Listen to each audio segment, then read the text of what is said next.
Oh yeah, sexy biscuits. Nice. Long Boys Blues, 1975. YouTubers on the rise. Reviewing games late at night and sometimes friends. But Long Boys Blues, 1975.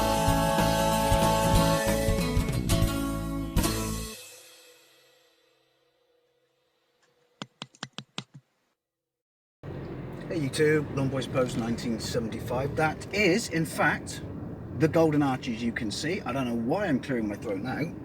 I haven't even eaten anything yet. I'm saving it till I get home, which is going to be quite distracting because it smells rather quite nice. In fact, I got their breakfast wrap. If you've never had their breakfast wrap, I really do recommend it. Anyway, sorry, waffling right at the start. Welcome to a driving vlog. I was going to say welcome to the weekly driving vlog, but I only did one a few days ago. But I was asked a really good question last night, and it did kind of provoke a response out of me that it's absolutely something I'm very, very serious about, and will piss me off greatly about the imminent next generation of consoles, because it's something, as much as I've enjoyed this generation of consoles, it wasn't the leap that the 7th generation was, and at times it was very, very, very underwhelming. But it's looking like this next generation is going to be a big kick in the pants, a big leap forward, and we can expect really good things, increasements in graphical prowess and things like that, performance and stuff like that. So I was asked, I was sent a PM when I was checking my messages at lunch. Bound to be right. You want to know how to get hold of me and ask me a question, then ask me at 3 o'clock in the morning on a weekday, because that's when I go for lunch at work, and that's when I check all my messages, Facebook, YouTube, stuff like that, to kill the time. Mainly because the TV's broken, and also there's fuck all on in the morning at 3 o'clock. But I was asked, what am I most looking forward to on this next generation, this just around the corner, because obviously, as I touched upon, it's going to be a really, really awesomely powerful generation. Touch wood, it might not be. It might be as disappointing as the last one. I'm a fan of the last one, but you know what I mean. It wasn't that behemoth of a leap that we would have liked, which I just mentioned. Sorry, I'm repeating myself. I can tell you what I don't want. That's easy, because it's one thing, and I was late to the 8th generation. I was kind of late to the 8th generation because of what I'm going to talk about. There was no there were a few titles here and there, and I know people say to me, oh, the exclusives on the Xbox One. Let's not get into that. Anyone who knows me knows why I opted for an Xbox One over PlayStation 4. Yes, blah, blah, blah, blah, standard answer. I understand that PlayStation 4 is better exclusives and shit like that, and it's a more powerful system. That's got absolutely nothing to do with why I opted for an Xbox One. But there were a few good games here and then, must-own titles and stuff like that.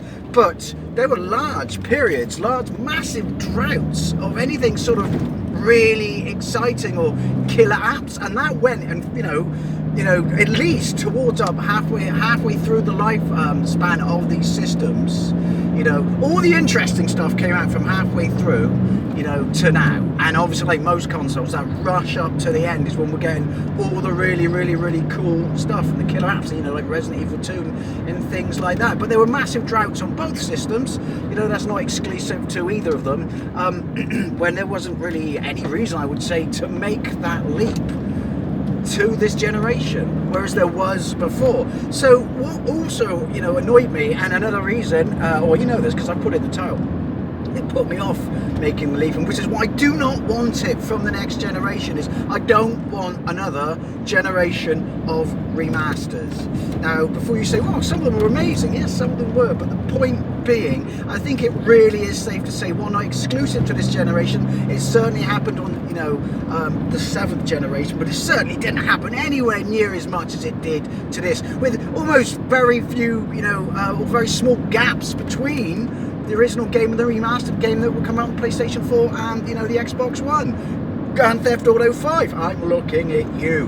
But it seemed to me that for a point was just what, I don't know, it's got nothing to release, got a gap in your your release schedule, bang out a remaster. Kids love this game, kids love that game, and it's true, you know, remasters are fun in that, but are you telling me that the remaster, and I mean I own this, but I mean some of these I got because they were super cheap.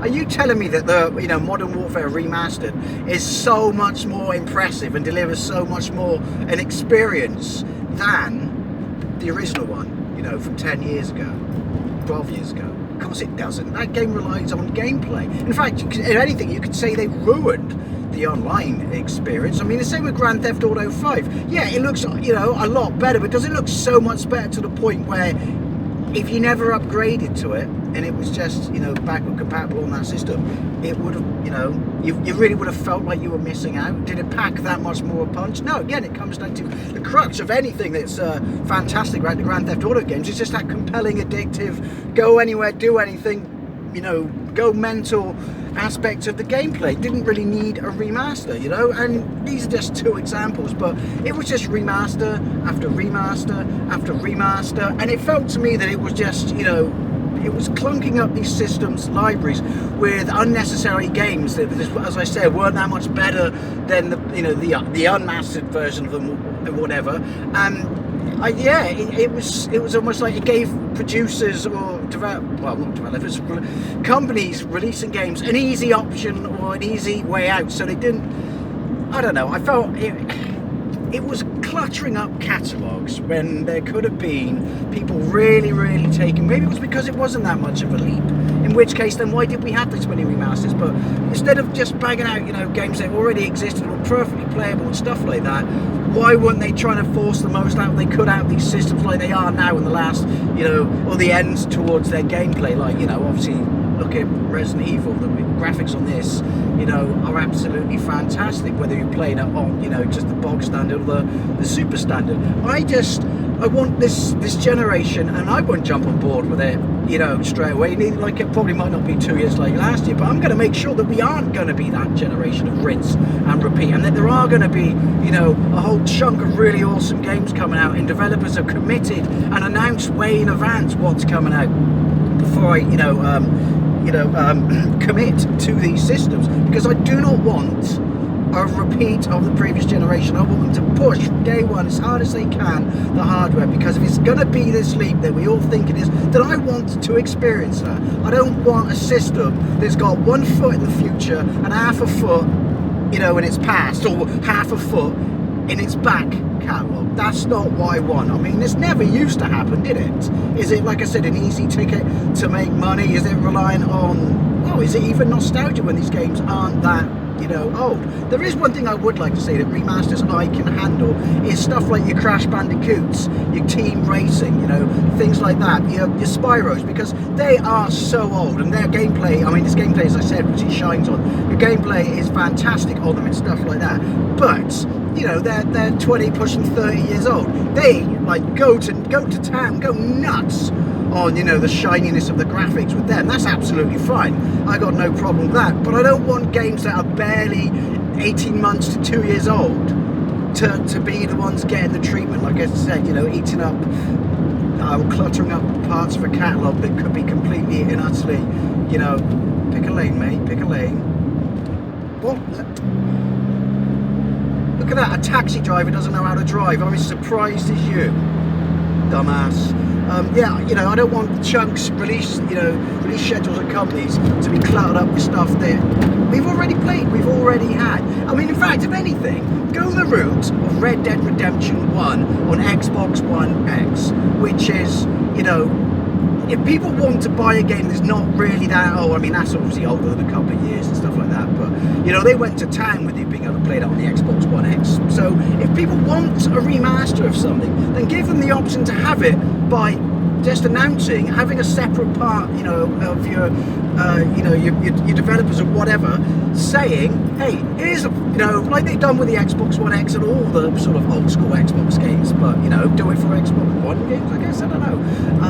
But say, here you go, you know, we're not going to release a remaster of this, but here's 5 games this month that if you own, or want to buy now, second hand, so they'll be super cheap, we're going to put them through the roofs, they're going to run at 60 frames a second, they're going to be in 4K and shit.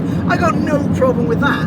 A nice additional bonus or little feature, that's absolutely fine, yeah? But don't just choke up, you know, release schedules with, you know, Red Dead Redemption 2 remastered for the Super Next Generation, shit like that. That's a bad suggestion, but you know what I mean. That's what I don't want. I don't want a rinse and repeat of this generation. I want to hit the floor running with amazing games, pushing the hardware as much as they can, instead of just having an eye backwards, or if anything, I guess being lazy because it's easy money. Or maybe I'm completely and utterly wrong on this one, and that's exactly what you want. But anyway, as always, I'd love to know what you think. I mean, are you a fan of remasters? Are you not a fan of remasters? What do you want from the next generation? What do you certainly not want from the next generation? The imminent generation is just around the corner, I should say. Anyway, as always, I'd love to know what you think. Thank you very much for watching, and I'll see you later.